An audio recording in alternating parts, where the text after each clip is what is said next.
ఈ శీర్షికలో మీరు సిద్ధాంతాల గురించి నేర్చుకోబోతున్నారు. అంటే సిద్ధాంతాలు అంటే రేఖాగణిత సంబంధిత సిద్ధాంతాలు.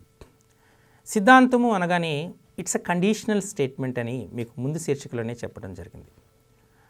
మనకు ఈ రేఖాగణితంలో ఉన్నటువంటి వాక్యాలని అంటే రేఖాగణిత సంబంధిత వాక్యాలని మనం రెండు రకాలుగా వర్గీకరణ చేయడం జరిగింది. మొదటిది స్వీకృతము, రెండవది సిద్ధాంతం.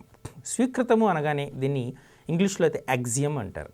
Axiom is a self evident fact which doesn't requires any kind of proof and explanation.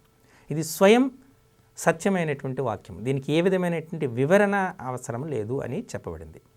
అలా రెండవది సిద్ధాంతం. It's a conditional statement which requires proof and explanation. సిద్ధాంతం అనగానే ఒక నియమిత నిబంధనకు లోబడి నిర్వచింపబడినటువంటి ప్రవచనము అనేటువంటి చెప్పడం జరుగుతుంది. అంటే ఇది అన్ని వేళలా అన్ని సందర్భాల్లో సత్యమైనటువంటి వాక్యము కాదు. దానికి ఉదాహరణ, ఒక త్రిభుజములో 3 కోణాల మొత్తం 180 డిగ్రీలు అన్నారు. ఒక చతుర్భుజంలో 4 కోణాల మొత్తం 360 డిగ్రీలు అన్నారు. ఏదైనా 3 సరేఖీయాలని కాని బిందువుల గుండా మనం ఒక వృత్తాన్ని గీయొచ్చు అని చెప్పొచ్చారు. అలాగే ఒక త్రిభుజంలో ఒక భుజానికి సమాంతరంగా గీయబడిన రేఖ మిగిలిన 2 భుజాలని ఒకే నిష్పత్తిలో విభజిస్తుంది. దీన్ని ప్రాథమిక అనుపాత సిద్ధాంతం అన్నారు. ఇలా మనకు కొన్ని నియమాలకు అనుగుణంగా మనకు ఈ వాక్యాలు నిర్వచింపబడ్డాయి. త్రిభుజంలో ఒక భుజానికి సమాంతరంగా గీయబడిన రేఖ, అక్కడ నియమం ఏంటి? ఒక భుజానికి సమాంతరంగా గీయబడాలి. అప్పుడే మిగిలిన 2 భుజాలని ఒకే నిష్పత్తిలో విభజిస్తుంది. అది సమాంతరం అనేది నియమం. ఏదైనా ఒక రేఖ గీసేసి త్రిభుజానికి ఒక భుజానికి సమాంతరంగా కానీ లంబముగా కానీ లేక నిలువుగా కానీ అడ్డంగా కానీ ఏదో ఒక రేఖ గీసేస్తే ఆ రేఖ ఒకే నిష్పత్తిలో మిగిలిన 2 భుజాలని విభజించదు అనేది మీరు గమనించాలి. అక్కడ త్రిభుజంలో ఒక భుజానికి సమాంతరంగా గీయబడిన రేఖ అనేటువంటి చెప్పడం జరిగింది. కాబట్టి ఒక భుజం ఏంటి అనేటువంటిది మీరు క్లారిటీగా గుర్తుంచుకోవాలి. సమాంతరం అనేటువంటిది నియమం అనేటువంటి గుర్తుపెట్టుకోవాలి. ఇప్పుడు మనం ఈ శీర్షికలో రెండో భాగంలో మనం మరికొన్ని సిద్ధాంతాలు, వాటిపై ఆధారపడినటువంటి ప్రశ్నలని మనం ప్రాక్టీస్ చేద్దాం. అయితే ముందుగా మనం చాలా ఫెమిలియర్ అయినటువంటి సిద్ధాంతాన్ని ఇప్పుడు నేర్చుకోబోతున్నాం. దాన్ని పైథాగరస్ సిద్ధాంతం అంటారు. రేఖాగణితము అనగానే మనకు వినిపించే పేరు పైథాగరస్. ఈ సిద్ధాంతం ఎందుకు ఇంత ఫెమిలియర్ అయింది అనేది మీ అందరికీ తెలుసు. ఈ సిద్ధాంతం మనకు భవన నిర్మాణాల్లోనూ త్రికోణమితిలోనూ మిగిలిన అంశాలలో కూడా ఎక్కువగా విరివిగా ఉపయోగించేటటువంటి సిద్ధాంతం కాబట్టి దీన్ని మనం అంతగా పేరు ప్రఖ్యాతులు వచ్చినటువంటి సిద్ధాంతం. సుమారు 300 ప్రూఫ్లు, అంటే 300 రకాలైన ప్రూఫ్లు కలిగినటువంటి ఏకైక సిద్ధాంతం ఇది. ప్రతి సిద్ధాంతాన్ని 1 లేదా 2 లేదా కొద్దిగా ఎక్కువ, అంటే సుమారు 10 వరకు ప్రూఫ్ల ద్వారా మనం ఉపపత్తుల ద్వారా నిరూపించవచ్చు. కానీ పైథాగరస్ సిద్ధాంతానికి సుమారు 300 రకాలైన ప్రూఫ్లు ఉన్నాయి. వీటిని ఇంకా వీటిపైన రీసెర్చ్ జరుగుతూనే ఉంది. మరో రకంగా మనం ఏమైనా సిద్ధాంతాన్ని నిరూపించవచ్చా అనేటువంటి దాన్ని జరుగుతుంది. అటువంటి ప్రత్యేకత కలిగినటువంటి సిద్ధాంతం. మరి పైథాగరస్ సిద్ధాంతం అంటే ఏంటి? పైథాగరస్ సిద్ధాంతం అనగానే మనకు చెప్పే దేనికి సంబంధించి, ఇది కేవలము లంబకోణ త్రిభుజానికి సంబంధించినటువంటి సిద్ధాంతం. ఒక లంబకోణ త్రిభుజంలో కర్ణము మీది వర్గము మిగిలిన 2 భుజాల మీది వర్గముల మొత్తానికి సమానం. ఒక లంబకోణ త్రిభుజంలో కర్ణము మీది వర్గము మిగిలిన 2 భుజాల మీది వర్గాల మొత్తానికి సమానం. దీన్ని పైథాగరస్ సిద్ధాంతం అంటారు. అంటే ట్రయాంగిల్ ఏబిసి తీసుకున్నాం, ఇది లంబకోణ త్రిభుజం అన్నాం. ఇక్కడ బి అనేటువంటిది లంబకోణం. అంటే లంబకోణానికి ఎదురుగా ఉన్న భుజాన్ని మనం కర్ణము అంటారు. ఏదైనా లంబకోణానికి ఎదురుగా అంటే ఇక్కడ ఏసీ కర్ణం అవుతుంది. ఏసీ కర్ణం, కర్ణము మీది వర్గము ఏసీ స్క్వేర్ ఈజ్ ఈక్వల్ మిగిలిన 2 భుజాల మీద వర్గాలకు మొత్తానికి సమానం. AB square plus BC square. AC square is equal to AB square plus BC square అని మనం చెప్పచ్చు. కొన్ని సందర్భాల్లో ఏం చేస్తామంటే ఆ భుజాల యొక్క కొలతలని, ఏదైనా భుజం యొక్క కొలతలను తీసుకున్నాం, దాని ఎదుటి శీర్షం యొక్క అక్షరంతో సూచిస్తాం. అంటే ఈ బీసీకి ఎదురుగా ఉన్న శీర్షం ఏంటి? ఏ, కాబట్టి స్మాల్ ఏతోను. బీకి ఎదురుగా ఉన్నటువంటి దాన్ని మనం స్మాల్ బీతోను, అలాగే సికి ఎదురుగా ఉన్న దాన్ని సితోను సూచిస్తాం. అంటే మనం ఇక్కడ చేసింది B square is equal to A square plus C square. So B square equal to A square plus C square అనగా చెప్పడం జరిగింది. ఇలా అని కూడా చెప్పచ్చు. ఎప్పుడైతే మనకు ఈ నియమాన్ని పాటిస్తాయో ఆ నియమాన్ని పాటించేటటువంటి అంటే కర్ణము మీది వర్గము మిగిలిన రెండు భుజాల మీద వర్గాల మొత్తానికి సమానం. దాన్ని ఆ సిద్ధాంతాన్ని మనం పైథాగరస్ సిద్ధాంతం అంటారు. ఈ పైథాగరస్ సిద్ధాంతాన్ని అనుసరించినటువంటి మూడు సంఖ్యల క్రమాన్ని లేదా త్రికాన్ని పైథాగరన్ త్రికము అంటారు. ఇప్పుడు 3, 4, 5 తీసుకున్నాం. తీసుకుంటే 3 square plus 4 square equal to 5 square. 3 square అంటే 9, 4 స్క్వేర్ అంటే 16, 5 స్క్వేర్ అంటే 25. అంటే 16 ప్లస్ 9 ప్లస్ 16 ఈక్వల్ టు 25. అలానే 6, 8, 10. 6 square plus 8 square equal to 10 square. అలానే 5, 12, 13. 5 square plus 12 square equal to 13 square. 7, 24, 25. 7 square plus 7 square plus 24 square equal to 25 square. ఇలా మనం అంటే రెండు సంఖ్యల వర్గాల మొత్తం మూడవ సంఖ్య వర్గానికి సమానమైతే ఆ వాటిని మనం పైథాగరన్ త్రికం అంటారు. ఇక్కడ నెంబర్ సిస్టమ్ యొక్క కాన్సెప్ట్ కూడా కొన్నిసార్లు అప్లికబుల్ అవుతుంది. 3, 4, 5 4 అనేటువంటిది సరి సంఖ్య. 6, 8, 10 6, 8, 10 సరి సంఖ్యలే. 5, 12, 13 12 సరి సంఖ్య. 7, 24, 25 సరి సంఖ్య. అంటే ఒక పైథాగరన్ త్రికము ఏర్పడాలి అంటే కనీసము ఆ త్రికములో ఉన్న మూడు సంఖ్యల్లో ఒక సంఖ్య సరి సంఖ్య కావాలి. ఇది నియమం. సరి సంఖ్య లేకున్నా పైథాగరన్ త్రికాన్ని ఏర్పరచటము అసాధ్యము అని చెప్పచ్చు. కాబట్టి దీన్ని ఎలా చెప్తామంటే ఒక పైథాగరన్ త్రికములో కనీసము ఒక సంఖ్య సరి సంఖ్య అవుతుంది. సరే, ఈ క్రింది వాటిలో పైథాగరన్ త్రికముని గుర్తించండి అని అనొచ్చు. అంతే కదా. పైథాగరన్ త్రికము కానిది ఏమిటి అని అడగచ్చు. పైథాగరన్ త్రికము కానిది అంటే ఏవో ఇచ్చి కొన్నిసార్లు మీకు పరీక్ష సమయాన్ని దృష్టిలో పెట్టుకుని పేపర్ తయారు చేసేటప్పుడు అక్కడ పైథాగరన్ త్రికం కానిది అంటే అన్ని ప్రధాన సంఖ్యలు కానీ అన్ని బేసి సంఖ్యలు కానీ ఇచ్చేసాడు అనుకోండి. అన్ని బేసి సంఖ్యలు అన్ని ప్రధాన సంఖ్యలు ఇచ్చేసాడు అనుకోండి. ఇవ్వగానే మీకు క్లియర్గా పోల్చేవచ్చు. మిగతా వాటిని పరిశీలించుకున్న అది పైథాగరన్ త్రికము కాదు అని చెప్పవచ్చు. అంటే మనం ప్రయత్నం చేయకునే. ఎందుకు పైథాగరన్ త్రికం యొక్క ప్రధాన లక్షణం ఏంటి? కనీసం ఒక సంఖ్య సరి సంఖ్య కావాలి. అన్ని ప్రధాన సంఖ్యలు అన్ని బేసి సంఖ్యలు అయ్యాయనుకోండి, అది మనకు పైథాగరన్ త్రికము కాదు అని క్లారిటీగా మనం చెప్పడానికి ఆస్కారం ఉంటుంది. ఇది పైథాగరస్ సిద్ధాంతం. కొన్నిసార్లు గుడ్ అప్లికేషన్ క్వశ్చన్స్ కూడా ఇస్తారు. గుడ్ అప్లికేషన్ క్వశ్చన్స్ అంటే దాన్ని మీరు ఒక చూడండి.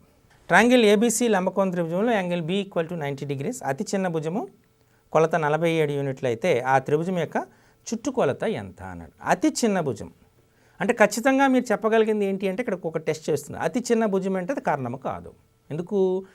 లంబకోణ త్రిభుజంలో అతి పొడవైన భుజం కర్ణం అవుతుంది. కర్ణముని ఎలా గుర్తిస్తాము? లంబకోణానికి ఎదురుగా ఉన్నటువంటి భుజం. అంటే ఇది మనం కాదు. ఈ భుజాన్ని బీసీ కానీ ఏపీ కానీ అనుకోండి. ఇప్పుడు బీసీని ఫర్ ఎగ్జాంపుల్ చిన్న భుజం అనుకున్నాం, దాన్ని 47 యూనిట్లుగా చేసాం. అంటే మిగతా రెండు భుజాలు మనకు తెలియవు కదా. ఒకదాన్ని ఎం అనుకోండి, ఒకదాన్ని ఎన్ అనుకోండి. అనుకునేటప్పుడు మనకి ఏమొస్తుంది మనకి చెప్పండి. మనం దీన్ని ఎం అనుకున్నారు, దీన్ని ఎన్ అనుకున్నారు, దీన్ని 47 అనుకున్నారు కదా. ఇప్పుడు పైథాగరస్ సిద్ధాంతాన్ని అప్లై చేస్తాం. ఇక్కడ పైథాగరస్ సిద్ధాంతాన్ని అప్లై చేసినప్పుడు ఏం జరుగుతుంది మనకు? పైథాగరస్ సిద్ధాంతం చేసినప్పుడు కర్ణము మీది వర్గము M square equal to N square plus 47 square, లేదా M square minus N square equal to 47 square. ఈ 47 స్క్వేర్ని 47 ఇంటూ 47 ఆర్ 47 స్క్వేర్ ఇంటూ 1గా రాయొచ్చు. అంతేనా? సో మోస్ట్లీ అందరూ ఇలా రాసేస్తారు. ఇది ఎం స్క్వేర్ మైనస్ ఎన్ స్క్వేర్ని M plus N of M minus N అంటారు. M plus N of M minus N అంటే M plus N of M minus N is equal to ఏమవుతుంది? 47 స్క్వేర్ ఇంటూ 1. కరెక్ట్? ఓకే. ఇప్పుడు మీరు చూస్తే ఎం అనేది పెద్ద సంఖ్య. ఎందుకు? కర్ణమే పెద్ద భుజము కదా. ఎం అనేటువంటిది ఎన్ కంటే 47 కంటే పెద్దది. కాబట్టి when m is greater than n, m plus n is greater than m minus n. m plus n never equal to m minus n. Correct? m plus n is never. ఎందుకు? కొన్ని సందర్భాల్లో ఏదైనా ఒకటి నెగిటివ్ అయినటువంటి రుణ సంఖ్య అయినప్పటికీ లేదా రెండు సున్నాలు అయ్యేటప్పుడే సాధ్యమవుతుంది. మిగతా అన్ని సందర్భాల్లో సాధ్యం కాదు. కాబట్టి m plus n m minus n రెండు సమానం కావు. ఇప్పుడు మనం ఇక్కడ ఉన్నటువంటి పాజిబిలిటీని చూస్తే m plus n into m minus n equal to 47 into 47 అని ఉంది కదా. మరి 47 ఇంటూ 47 అంటే m ప్లస్ n 47 అవ్వాలి, m మైనస్ n కూడా 47 అవ్వాలి. m plus n 47, m minus n 47 అవ్వటం సాధ్యమవుతుందా? సాధ్యం కాదు. అంటే ఇది మనకు సాధ్యం కాదు. మిగిలినది ఏంటి? Only 47 square into n. అయితే ఏం చెప్పుకున్నాం? m ప్లస్ n అనేది m మైనస్ n కన్నా ఎక్కువ. కాబట్టి m plus n equal to 47 square అవ్వాలి. m ప్లస్ n ఎప్పుడైతే 47 స్క్వేర్ మనకి ఏమడిగాడు? పెరిమీటర్, చుట్టుకొలత కదా. చుట్టుకొలత అంటే అర్థం ఏంటి? చుట్టూ ఉన్న కొలత అంటే 3 భుజాల కొలతల మొత్తం అంటే m plus n plus 47. So m plus n అంటే మనకు 47 స్క్వేర్ వచ్చింది. ఇక్కడ 47 అంటే 47 కామన్ తీస్తే 47 ప్లస్ 1 అంటే 47 ఇంటూ 48 యూనిట్స్. సింపుల్ అంటే క్యాలిక్యులేట్ చేస్తే సార్. ఇందులో గొప్పతనం ఏంటంటే, ఈ ప్రశ్నలో గొప్పతనము ఇక్కడ ప్రధాన సంఖ్య 47 అనేది ప్రధాన సంఖ్య అని గుర్తుపెట్టుకోవాలి. ప్రధాన సంఖ్య అంటే ఏంటి? ఒకటి మరియు అదే సంఖ్య కారణాంకాలు కలిగిన సంఖ్య. కాబట్టి మనం ఇటువంటి ప్రశ్న ఇచ్చేటప్పుడు 47 ఇచ్చాడు అనుకోండి, 47 ఇంటూ 48 ఆన్సర్ వస్తుంది. 17 ఇచ్చాడు అనుకోండి, 17 ఇంటూ 18 ఆన్సర్ వస్తుంది. 3 ఇచ్చాడు అనుకోండి, 3 ఇంటూ 4 ఆన్సర్ వస్తుంది. అంతేనా? అంటే ఒక ప్రధాన సంఖ్య ఇస్తే దాని నెక్స్ట్ ప్రధాన సంఖ్య, ఈ రెండింటి యొక్క లబ్ధమే మనకు ప్రధాన సంఖ్య, దాని నెక్స్ట్ సంఖ్య ప్రధాన సంఖ్య నెక్స్ట్ సంఖ్య ఆమె మనకు దాని యొక్క చుట్టుకొలత అవుతుంది అనేటువంటిది మనం ఈజీగా గుర్తుపట్టవచ్చు. 29 ఇచ్చాడు అనుకోండి, 29 ఇంటూ 30.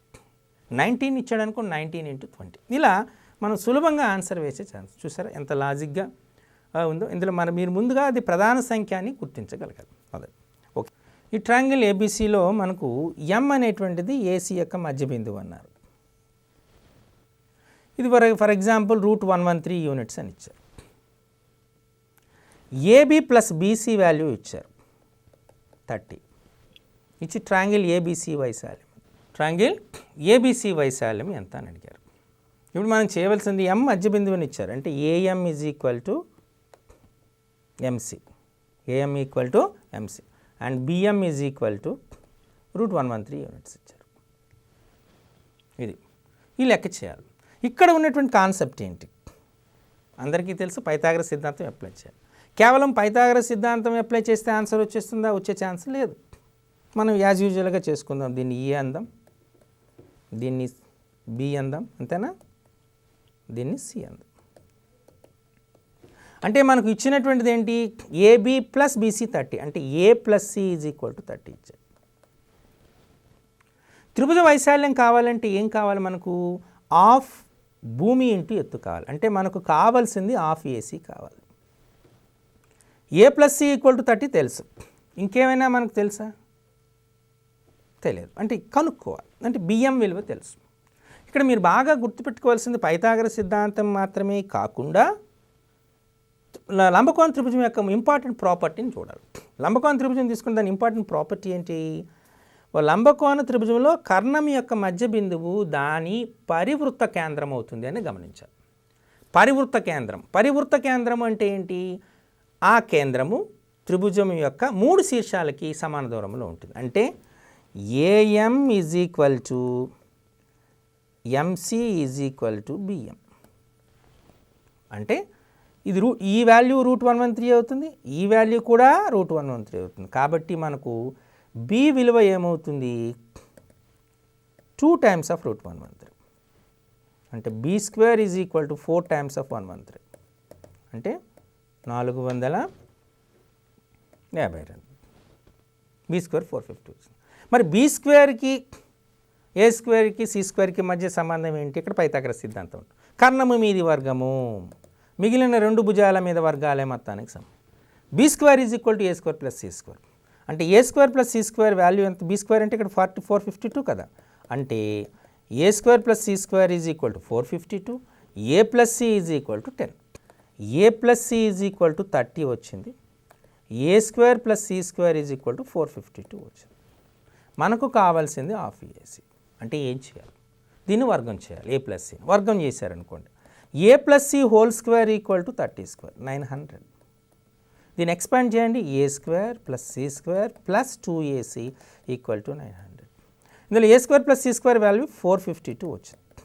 2ac ఈక్వల్ టు 900 అంటే 2ac వాల్యూ ఎంత వచ్చింది? 900 మైనస్ 452 అంటే ఏసీ ఈజ్ ఈక్వల్ 900 మైనస్ 452 అంటే ఎంత వస్తుంది మనకు? 448.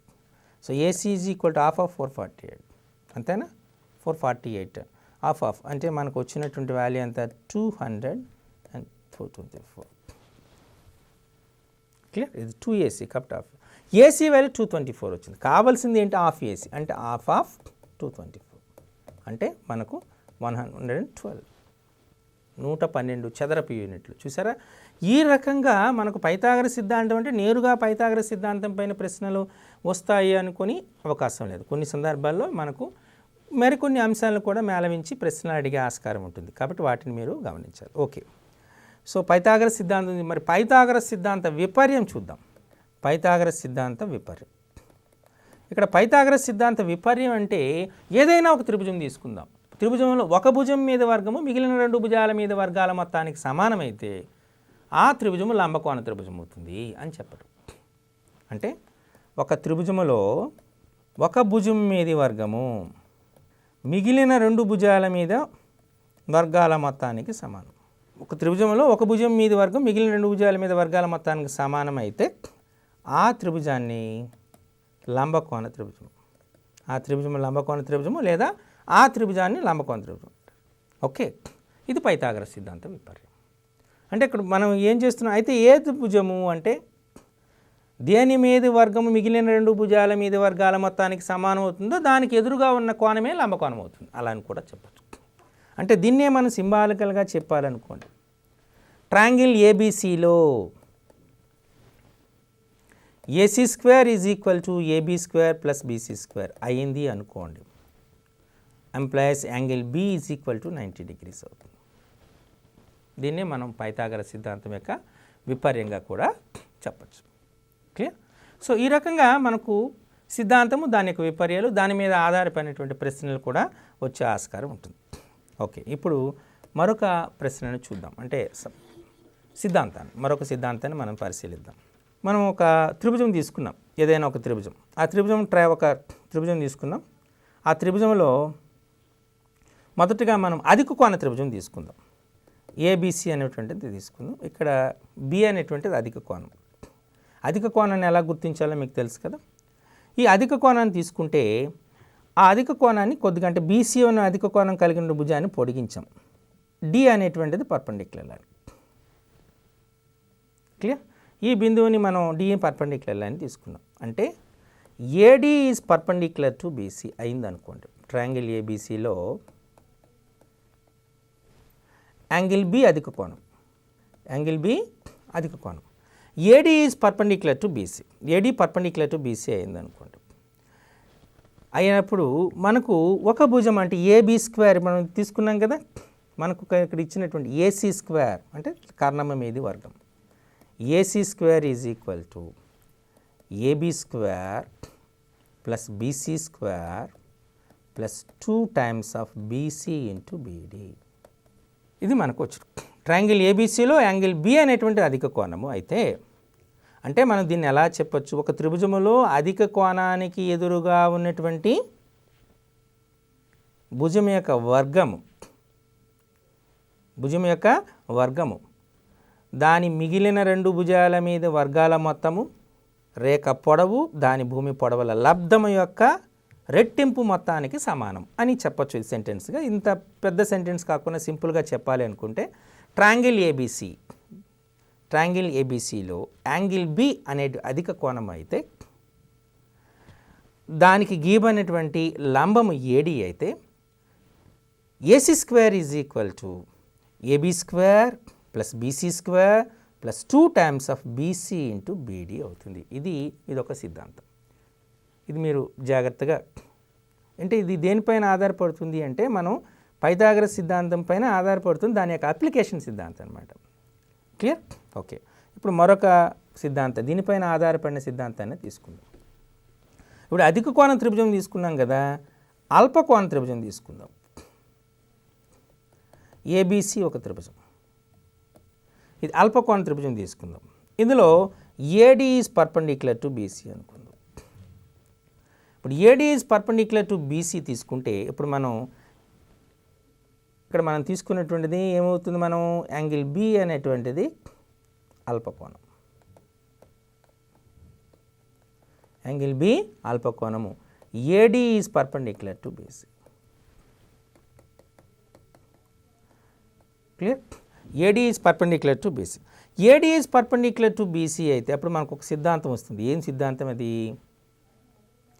AC square is equal to AB square plus BC square minus 2 times of BD into DC. Clear? ఈ రకంగా అంటే బీడీ అంటే పెద్దది కదా, కాబట్టి మనకు బీసీ ఇంటూ బీడీ అని మనం చెప్పడం సాధ్యం. క్లియర్? ట్రయాంగిల్ ఏబీసీలో మనం ఇక్కడ మీరు చూసుకుంటే ట్రయాంగిల్ ఇక్కడ మనకు రెండు సిద్ధాంతాలు వచ్చినాయి. దీన్ని మనం ఏమంటే ఎప్లానియస్ సిద్ధాంతం అంటారు. ఎప్లానియస్ సిద్ధాంతం అని కూడా అంటారు. ఈ రెండు సిద్ధాంతాలు ఏంటి మనకు వచ్చినాయి? ముందు ప్రీవియస్ దాన్ని చూద్దాం. ప్రీవియస్ చూస్తే ట్రయాంగిల్ ఏబీసీలో యాంగిల్ బి అధిక కోణం అయింది అనుకోండి. యాంగిల్ బి అధిక కోణం, యాంగిల్ బి అధిక కోణం అయితే ఏమవుతుంది? ఏడి పర్పెండిక్యులర్ అధిక కోణం కాబట్టి మనకు ఒక లంబ ఉన్నతి కావాలి. సింపుల్గా లంబ భుజము లేదా లంబము అనుకుందాం. ఉన్నతి, సింపుల్గా ఉన్నతి. ఏడి అనేటువంటిది ఉన్నతి అనుకుందాం. అప్పుడు ఈ మూడు భుజాల మధ్య ఉన్న సంబంధాన్ని ఒక రకంగా చెప్పచ్చు. ఎలా? AC square is equal to AB square plus BC square plus 2 times of BD into BC. అదే అల్పకోణ త్రిభుజం తీసుకున్నారు. ట్రయాంగిల్ ఏబీసీలో యాంగిల్ బి అనేటువంటిది అల్పకోణం తీసుకుందాం. AD is perpendicular to BC తీసుకుందాం. AD is perpendicular to BC. ఇప్పుడు AD is perpendicular to BC అయితే AC square is equal to ఏమవుతుంది? AB square plus AC square minus 2 times of BC into BD. So ఈ మూడింటిని మనం ఒక దగ్గరగా జాగ్రత్తగా చూస్తే ఫస్ట్ది మనం అల్పకోణం త్రిభుజం తీస్తున్నాం. ఏబీసీ అనేది ఒక త్రిభుజం, అల్పకోణ త్రిభుజం కాబట్టి ఒక లంబం గీసాం. ఇక్కడ మనకేమొచ్చింది? AD. AD is perpendicular to BC. ఇప్పుడు ఈ సందర్భంలో వచ్చినటువంటి రిలేషన్ ఏంటి అంటే AC square is equal to AB square plus BC square plus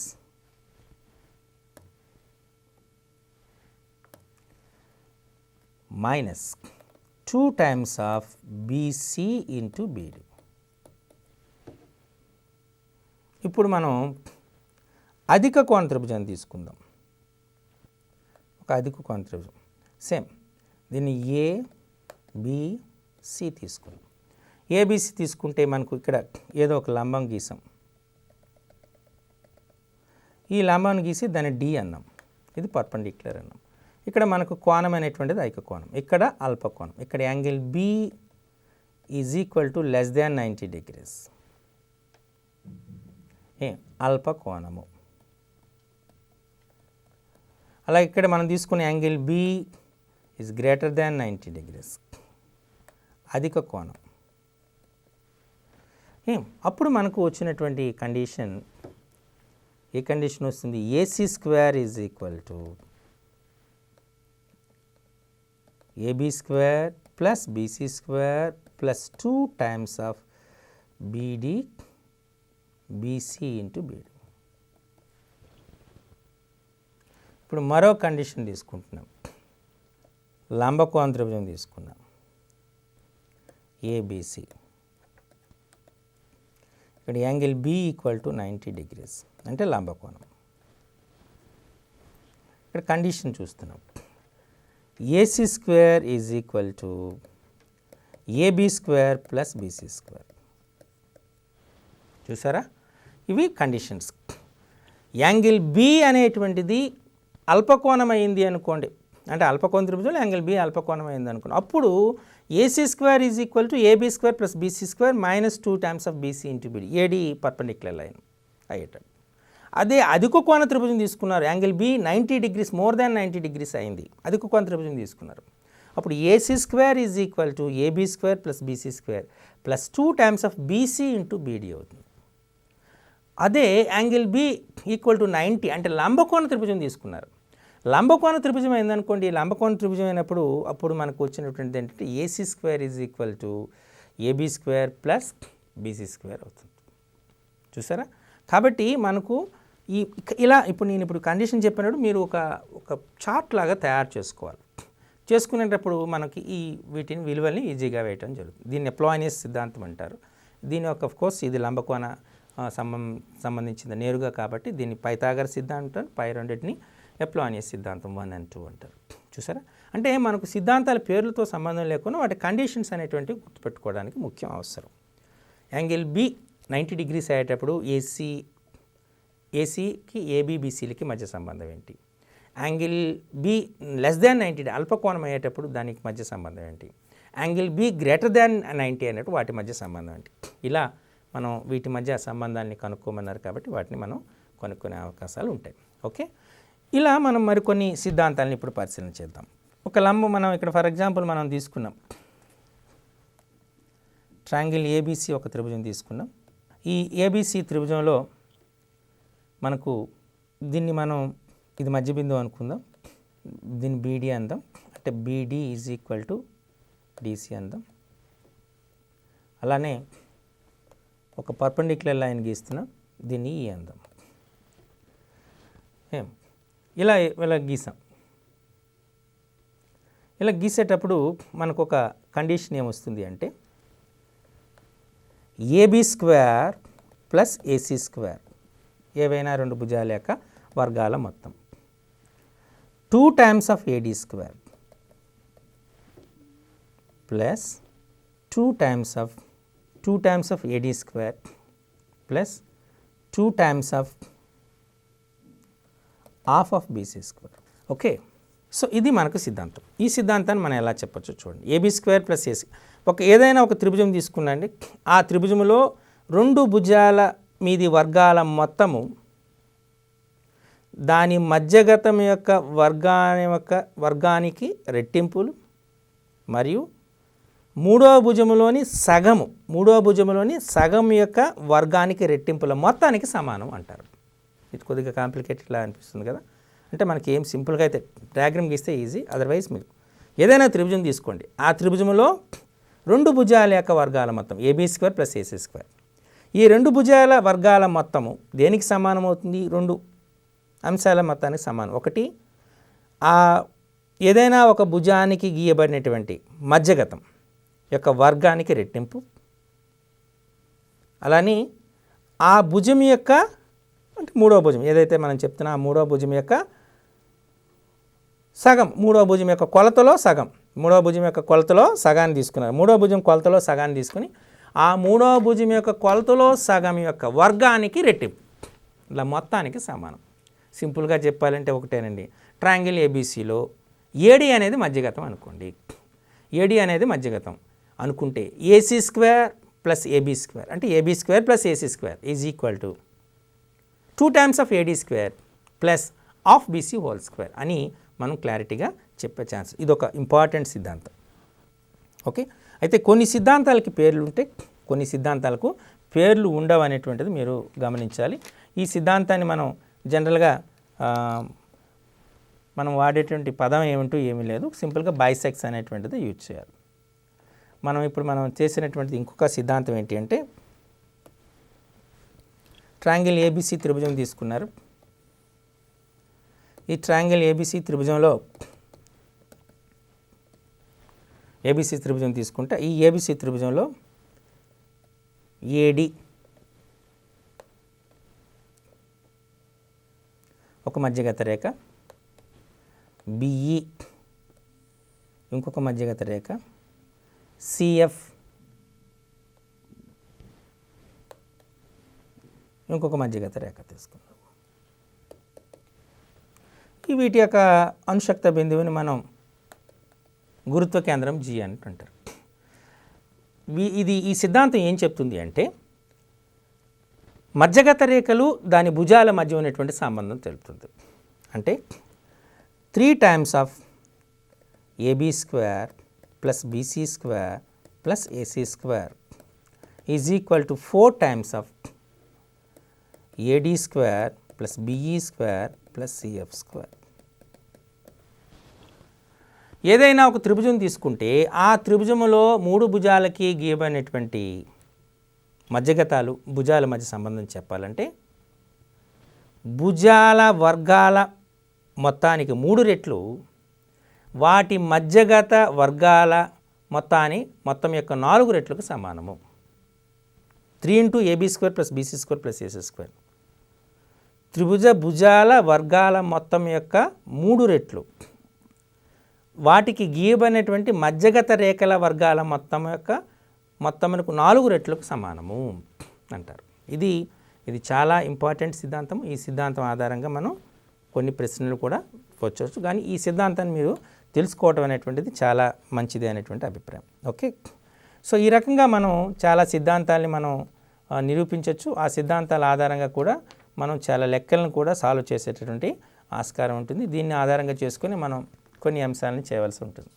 okay, వీటిపైన వచ్చినటువంటి సిద్ధాంతాలుగా మీరు గమనించాలి. ఈ సిద్ధాంతాల ఆధారంగానే మనం చేసేటటువంటి ఇప్పుడు మరికొన్ని సిద్ధాంతాలని ఇప్పుడు మనకు వీటిపై కాకుండా త్రిభుజాలపై కాకుండా వృత్తాలకు సంబంధించినటువంటి సిద్ధాంతాలను కూడా మనం పరిశీలిద్దాం. ఏదైనా వృత్తానికి సంబంధించినటువంటి సిద్ధాంతాలు మనం జాగ్రత్తగా చూస్తే వృత్త పరిచయం చేసేటప్పుడు కూడా వీటిని ప్రాక్టికల్గా చేస్తాను, కానీ ముందుగా ఈ సిద్ధాంతాలని శీర్షికలో కంప్లీట్ చేయడానికి వృత్తాలు కూడా మనకు సర్కిల్స్ అనేటువంటి ఉన్నాయి. ఒక వృత్తం తీసుకున్నాం అనుకోండి, వృత్తం దీని కేంద్రం, ఫస్ట్ ఈ కేంద్రం తీసుకున్నాం. వృత్తముని పైన ఏదైనా 2 బిందువులు తీసుకున్నారు. వృత్తం పైన ఏవైనా 2 బిందువులు తీసుకున్నారు. ఏవైనా 2 బిందువులు కలిపేటటువంటి రేఖాఖండాన్ని వృత్తజ్య అంటారు. ఒక వృత్తము పైన ఏవైనా 2 బిందువులు కలిపే రేఖాఖండాన్ని మనం వృత్తజ్య అనేది జ్య అంటారు. ఏబి అనేటువంటిది ఒక జ్య. వృత్త పరిధిలో కొంత భాగాన్ని, దీన్ని మన కొంత భాగాన్ని చాపము అంటారు. దీన్ని చాపము అంటారు. క్లియర్?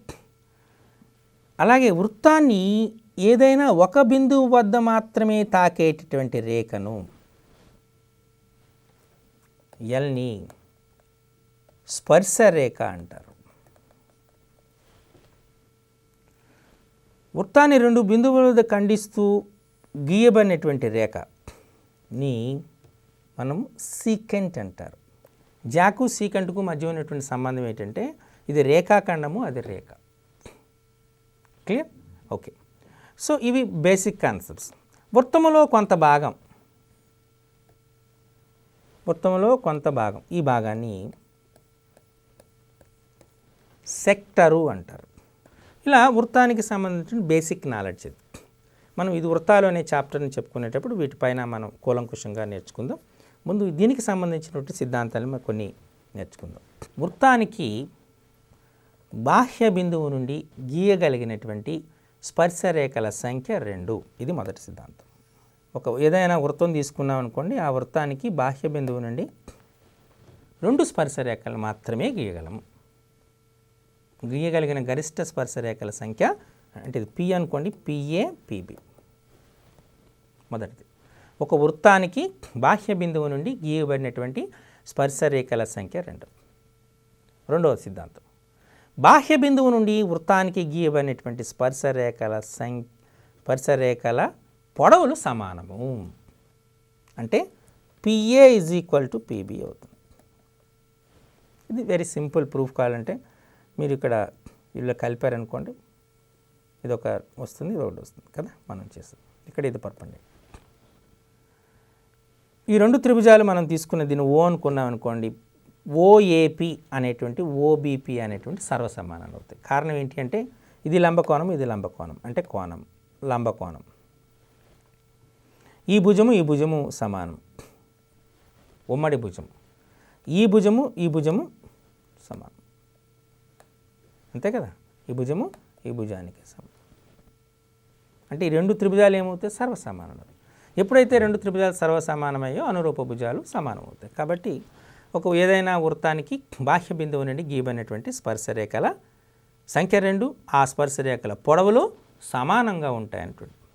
ఇక్కడ నేను మరొక సిద్ధాంతాన్ని వాడాను. ఒక వృత్తం తీసుకున్నాం, ఆ వృత్తం నుండి తీసుకుని మనకు ఇక్కడ స్పర్శరేఖ గీసాం, ఎల్ అనేది స్పర్శరేఖ, ఇది ఓ అనుకున్నాం. పి అనేటువంటి బిందువు తీసుకున్నాం, ఈ ఓపిని కలిపాం. ఈ OP is perpendicular to L అవుతుంది. వృత్త కేంద్రాన్ని వృత్తం యొక్క స్పర్శ బిందువుకు కలిపే రేఖాఖండము, లేదా మనం సింపుల్గా వృత్త కేంద్రము నుండి గీయమంటే వృత్త స్పర్శ బిందువును కలిపే రేఖాఖండము ఆ స్పర్శ రేఖకు లంబంగా ఉంటుంది అనే విషయం చూడాలి. అంటే ఓపీ ఈజ్ పర్పెండిక్యులర్. స్పర్శ బిందువు నుండి వృత్త వ్యాసార్థం అంటే స్పర్శ బిందువు వద్ద గీయబడిన వ్యాసార్థం, సింపుల్గా చెప్పాలంటే స్పర్శ బిందువు వద్ద గీయబడిన వ్యాసార్థము స్పర్శ రేఖకు లంబముగా ఉంటుంది. అంటే OP is perpendicular to L. ఈ విషయాన్ని మీరు గుర్తుపెట్టుకోండి. ఓకే, నెక్స్ట్ మరో సిద్ధాంతం. అర్ధవృత్తములోని కోణము 90 డిగ్రీలు. ఇది వెరీ ఇంపార్టెంట్ బిట్ అండి, యాక్చువల్గా చాలా ఇంపార్టెంట్ బిట్. ఓ కేంద్రం తీసుకున్నారనుకోండి, ఇది ఏబి అని తీసుకున్నారు. ఈ కోణము 90 డిగ్రీలో అవుతుంది. ఇది ఒక సిద్ధాంతం పైన ఆధారపడింది. ఎలా అంటే ఒక వృత్త చాపము కేంద్రం వద్ద చేసే కోణము వృత్తంపై ఏదైనా చేసేటువంటి కోణానికి కంటే రెట్టింపు ఉంటుంది. లేదా ఒక బిందువు వద్ద చేసే కోణం కేంద్రం వద్ద చేసే కోణంలో సగం ఉంటుంది అనే సిద్ధాంతంగా నిరూపించవచ్చు. వీటికి మీకు ఇప్పుడు ప్రస్తుతం మీరు బాగా గుర్తుపెట్టుకోవాల్సిన నిరూపణలు అనేటువంటివి అవసరం లేదు. కేవలము మీకు ఆ సిద్ధాంతంపై ఆధారైనటువంటి లక్ష్యాలు ప్రశ్నలు మాత్రం గుర్తుపెట్టుకుంటే చాలు. అంటే అర్ధవృత్తంలోని కోణము 90 డిగ్రీలు అనేటువంటిది మీరు గుర్తుపెట్టుకోవాలి. ఓకే, ఓ అనే కేంద్రంగా తీసుకున్నారు. ఇది ఒక బిందువు పి అనేటువంటి ఒక బిందువు తీసుకున్నారు. ఏబి అనేటువంటి చాపం తీసుకున్నారు. ఇది కేంద్రం వద్ద చేసే కోణం ఎంత ఉంటుందో వృత్తంపై ఏదైనా ఒక బిందువు వద్ద చేసే కోణం ఇది ఎక్స్ అనుకుంటే ఇది 2x అవుతుంది. ఇది మీరు గుర్తుపెట్టుకోవాలి. దీనిపైన చాలా ప్రశ్నలు అడిగే ఆస్కారం ఉంటుంది.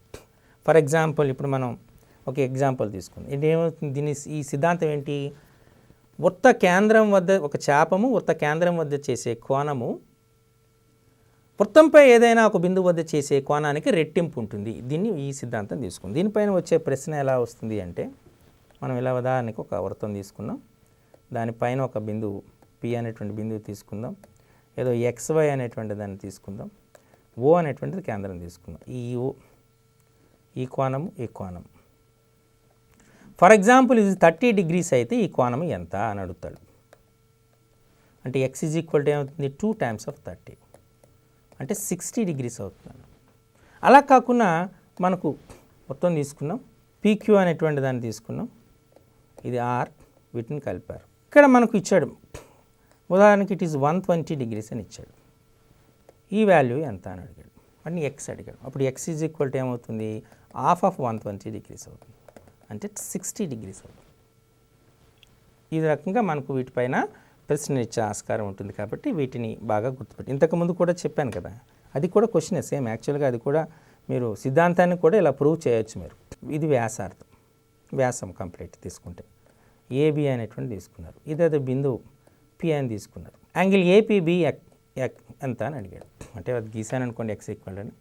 ఈ మొత్తం కోణం ఎంత, కేంద్రం వద్ద చేసే కోణం ఏబి అనే చేసి 180 డిగ్రీలు. కాబట్టి x ఈజ్ ఈక్వల్ టు ఏమవుతుంది, హాఫ్ ఆఫ్ 180 డిగ్రీలు అంటే 90 డిగ్రీలు. చూసారా? కాబట్టి దీన్ని బట్టి అర్ధవృత్తంలో కోణం 90 డిగ్రీలుగా మనం గుర్తించే ఆస్కారం ఉంటుంది. ఓకే, ఇప్పుడు మరొక సిద్ధాంతాన్ని చూద్దాం. ఈ సిద్ధాంతం ప్రకారం ఏంటి అంటే, ఒక వృత్తం తీసుకున్నారు, వృత్తం సిద్ధాంతం తీసుకుంటే కేంద్రం తీసుకున్నారు, ఏబి అనేటువంటిది జ్యా. ఈ ఏబి అనేటువంటి జ్యా తీసుకుంటే జ్యాపై గీయబడినటువంటి రేఖ దాన్ని సమద్విఖండన చేస్తుంది. అంటే మనకేమవుతుంది, దీన్ని ఫర్ ఎగ్జాంపుల్ పి అనుకున్నారనుకోండి, AP is equal to PB. AP is equal to PB అని మనం క్లారిటీగా చెప్పేటువంటి ఆస్కారం ఉంటుంది. అర్థమైందా? సో దీన్ని మనం అంటే ఎలా నిరూపించడం కూడా వెరీ సింపుల్. కాబట్టి మీరు చూడండి, ఈ రెండింటిని కలపండి, కలిపితే ఓఏ ఓబీలు అనేవి వ్యాసార్థాలు అవుతాయి, మీకు తెలుసు. కాబట్టి సమానం. ఇది లంబకోణం, ఇది లంబకోణం సమానం, అంతేనా? ఉమ్మడి భుజం. కాబట్టి మనం లం కాబు అంటే లంబకోణము కర్ణము భుజము అనేటువంటి నియమం ఆధారంగా ఈ రెండు త్రిభుజాలు సర్వసమానాలు. ఎప్పుడైతే సర్వసమానాలు అయ్యాయో మనకు అనురూప భుజాలు సమానాలు అవుతాయనే విషయాన్ని మీరు గమనించారు.